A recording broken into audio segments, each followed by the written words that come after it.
fountain of life.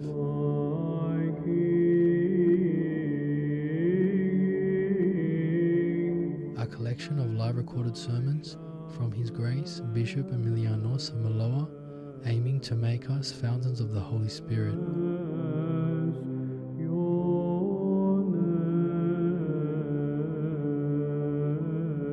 Here is today's message.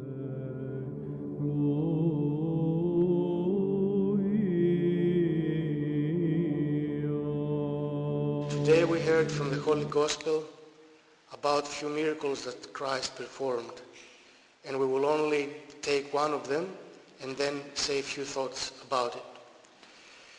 So one of the miracles was that there was a demon-possessed who could not talk, and Jesus cast out the demon, and the deaf man talked.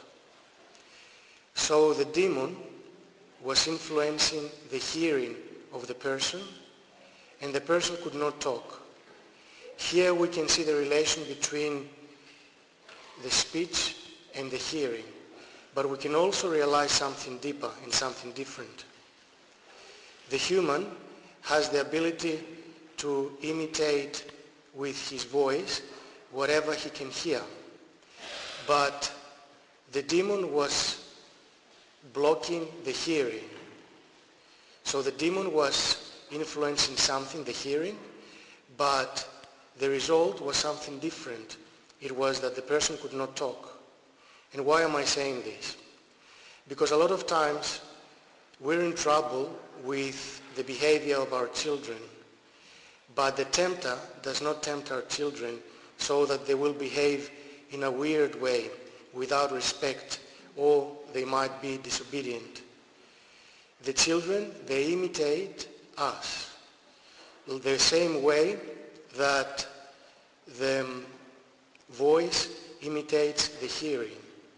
So the temptation of our children, it's not what they reproduce, and if they reproduce something bad, but it is who they imitate. And they imitate us, and they reproduce our actions. So the temptation is not in the bad behavior of our children, but the temptation is inside us, the parents. When the father talks in a bad way to the mother, then the child, in a physical way, in a natural way, he will find it difficult to understand that God is love and that God is our Father, and he will not pay any attention to what the church is and how important the church is. When the parents, they talk about everyone and they bury with their words everyone, then the children, they will have problems trusting others, and they will have problems finding the right person that will be their partner for the rest of their lives. When the priority in the family Sunday morning are the sports and not the church, then your grandchildren, our grandchildren, they will become Buddhists, Muslims, or consciously they will say that there is no God. So the tempter does not tempt our children. We are tempted, and we destroy the healthy spiritual development of our children. And now let's see the opposite scenario. So if there is love in the family, and when we say if there is love in the family, when we say that we love our children, it doesn't mean that we say that we love our children, but that we don't get upset with them and told them off in a bad way.